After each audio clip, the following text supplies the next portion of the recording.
जय हिंद मित्रों, आइए चलते हम लोग कहानी की ओर। कक्षा 4 का पाठ 7 सोने के जूते। अच्छा, जूता तो तुम लोग सबको देखा होगा जी, कपड़ा का चमड़ा का है ना। लेकिन यहाँ जो जूता है वो सोने का जूता। सोना का जूता देखा है क्या? सोना का जूता देखा है? हाँ, चलो। तो इसमें कहता है एक गांव में एक मोची था। मोची समझता तुम लोग? जो कपड़े उपड़े सिलता है ना, कपड़ा सिलता है उसको दर्जी कहते हैं। हाँ, जूता का मरम्मत करता है या चप्पल का मरम्मत करता है उसको हम लोग क्या कहते हैं? मोची। तो एक गांव में क्या था? मोची रहता था। वो लोगों के लिए चप्पलें और जूते बना करके अपना गुजारा करता था। जो भी पैसा वैसा कमाता था वो जूते चप्पलों का मरम्मत करके वो कमा लेता था। उस गांव में चप्पल पहनते भी कितने लोग थे? पहले आदमी लोग चप्पल जूता पहनता बहुत कम था, है ना। आजकल बच्चा बच्चा चप्पल जूता पहनता है। बच्चा जन्म ने लिया कि जूता उसको पहना देता है, चप्पल खरीद लिया, है ना। औरतें और बच्चे तो बिना जूते पहने खाली पांव घूमते फिरते थे, है ना। जो बच्चे होते थे, औरतें हुआ करती थी, उन लोग जो है सो खाली पांव घूमते थे, जूता चप्पल पहन के नहीं घूमता था लोग। ठीक है, अब सारा कोई पहनेगा तब ना जूता चप्पल फटेगा।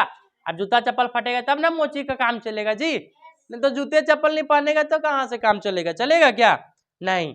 इस कारण मोची को बहुत कम काम मिलता था। वह ईमानदारी से अपना काम करता था, पर ठीक तरह से काम ना मिलने के कारण अपना पेट भरने लायक भी नहीं कमा पाता था। जूता चप्पल कम पहनता था, उसको काम कम मिलता था। काम कम मिलता था तो पैसा कम कमाता था, अब पैसा कम कमाता था तो खाने भर भी नहीं हो पाता था। ठीक है, एक बार वह गांव से बाहर एक नीम के पेड़ के तले बैठकर कमाने के उपाय सोच रहा था। अब एक पेड़ के नीचे जाकर के बैठ गया और वहां पर उपाय सोचने लगा कि आखिर हम कमाए तो कमाए कैसे। ठीक है, वहां से थोड़ा आगे एक गुरुजी अपने शिष्यों को पढ़ा रहे थे। एक टीचर जो है सो अपने बच्चों को पढ़ा रहे थे। मोची ने उनके शिक्षा को ध्यान से सुना। गुरुजी अपने छात्रों को एक कहानी सुनाते हैं और अंत में एक नीति वाक्य भी सुना देते हैं। जैसे हम लोग कोई भी कहानी पढ़ते हैं तो उसके अंत में हम लोग को पढ़ते हैं कि लालच वाला पढ़ते हैं, लालच बुरी बला है कि नहीं, लालच हम लोग को नहीं करना चाहिए, अच्छा ईमानदार बनना चाहिए। लास्ट में हम लोग सीखते हैं कि नहीं। तो उन्होंने उन बच्चों को बताया कि जो काम मेहनत से ना सधे उसे उपाय से साध लेना चाहिए। किससे साध लेना चाहिए? उपाय से, रुपया से नहीं। हाँ, यह बात मोची के मन में गांठ की तरह बन गई। उसे लगा जैसे वह ज्ञानोपदेश पा गया। वह खुशी से अपने घर लौट आया। अगले दिन उसने अपनी पत्नी से कहा, सुनो, कल रात मैंने एक सपना देखा जिसमें मुझे एक आकाशवाणी सुनाई दी। उस आकाशवाणी में मैंने सुना कि मैं अपने पूरे जीवन में जितने भी जूते बनाऊंगा उनमें से कोई एक जोड़ा सोने का बन जाएगा। क्या सपना देखा? कि मैं जितना जूता बनाऊंगा उसमें से एक जोड़ा सोना वाला जूता होगा। ठीक है, मगर इसकी एक शर्त है कि वह यह कि मुझे किसी एक गांव में 1 साल से अधिक नहीं रहना होगा। और सुनो, यह बात दूसरों को बतानी नहीं। ठीक है, तो देखो क्या होता है कि महिलाओं को अगर थोड़ा सा भी कुछ बोल दिया जाता है तो वो क्या करती है, दूसरों को भी बता देती है ना।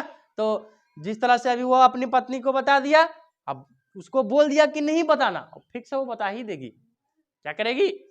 बता देगी। अंतिम वाक्य को मोची ने इस प्रकार कहा जैसे कोई राज की बात हो। जैसे राज की बात, अरे नहीं बताना किसी को, है ना, एकदम चुपके से राज का बात कैसे कहते हैं। चलो, तो उसे खूब पता था कि उसकी पत्नी राज की कोई बात अपने मन में रख नहीं पाएगी। कोई भी महिला नहीं रख पाती है। ठीक है, उसकी पत्नी ने वही किया। पास पड़ोस वालों को यह बात सुनाई। धीरे धीरे यह बात पूरे गांव में फैल गई। बस क्या था, लोग उससे जूते पर जूते बनवाना शुरू कर दिए। सब जूता बनवाना शुरू कर दिया, है ना। अब उसका काम धड़ाधड़ का चलने लगा। समझा? क्या औरत क्या मर्द, सबके सब जूतों के लिए आने लगे। इससे पहले गांव के जो बूढ़े एक एक चप्पल में 10-10 पैबंद लगवाते थे, वे भी अब नए जूते बनवाने लगे। मांग बढ़ी तो मोची ने दर भी बढ़ा दिया। जो जूता का जो रेट था उसको भी क्या कर दिया? बढ़ा दिया। 1 साल पूरा होने लगा तो मोची दूसरे गांव के लिए निकल पड़ा। दूसरे गांव में भी सोने के जूतों की बात फैल गई, वहां भी भीड़ जुटने लगी। अब वह हर तीसरे चौथे महीने में नए नए गांव जाना शुरू कर दिया। पहले 1 साल रुकता था, लेकिन अब 2 महीना 3 महीना 4 महीना रुक करके वहां का सबका जूता उता सील करके नया नया, उसके बाद दूसरा जगह चला जाता था। समझ में आई बात? कुछ ही समय बाद उसकी गरीबी जो है समाप्त हो गई, वह अमीर बन गया। क्या हो गया? बाल बच्चे बड़े हो गए, उसको जो बाल था और बच्चा था वो सब क्या हो गया? वे भी अच्छा जीवन जीने लगे। अब उसे ज्यादा परिश्रम करने की जरूरत नहीं रही, अब वो ज्यादा मेहनत नहीं करता था। ठीक है, गांव गांव घूम करके वह उब चुका था। लोग अब भी उसे चैन से रहने नहीं देते थे। हर किसी को सोने के जूते पाने का लोभ था। सब लालच में था कि हम जूता खरीदेंगे, कहीं मेरा किस्मत चमका, मेरा जूता सोना का हो जाएगा, बस हम एकदम राजा महाराजा बन जाएंगे। सोना का जूता मतलब समझता है जी, एकदम लखपति बन जाना, समझा? हाँ, चलो अब वह इन सबसे छुटकारा पाने का उपाय सोचने लगा। अब भी वह भूला ना था कि जो काम मेहनत से ना सधे उसे उपाय से साध लेना चाहिए। इस प्रकार 1 साल और बीत गया। एक बार मोची का बेटा, बहू और 3 साल का पोता उसके पास आए हुए थे। अब बेटा भी बड़ा हो गया, शादी भी हो गया, उसका बेटा भी अगार हो गया, मतलब मोची का पोता आ गया। कौन आ गया? हाँ, अगले दिन पोते का जन्मदिन था। गांव के सभी लोगों को न्योता दिया गया। क्या न्योता मतलब समझते हैं लोग? हाँ, उसने दिन में पोते के लिए एक मामूली सा जूते का जोड़ा बनाया और अलमारी के नीचे ताक पर रख दिया।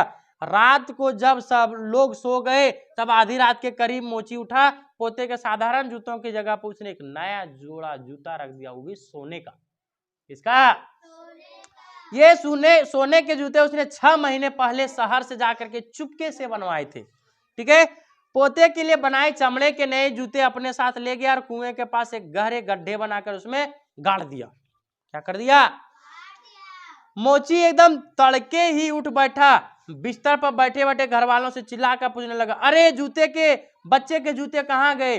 उठा लाओ तो जरा। आकाशवाणी से पता चल गया कि अब सोने के जूते बन गए हैं। बना था क्या? वो खुद बनवा करके जाकर रख दिया और क्या बोल दिया सबको कि नया जूता आ गया, वो भी सोना का। ठीक है,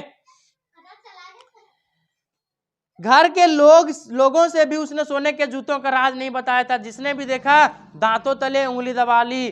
दूर दूर से लोगों ने आकर यह अद्भुत घटना देखी। उस दिन के बाद मोची ने जूते बनाना छोड़ दिया। उसके बाद जूता नहीं बनाने लगा, क्योंकि उसको छोड़ना था जी, बूढ़ा हो गया था, कितना जूता बनाएगा।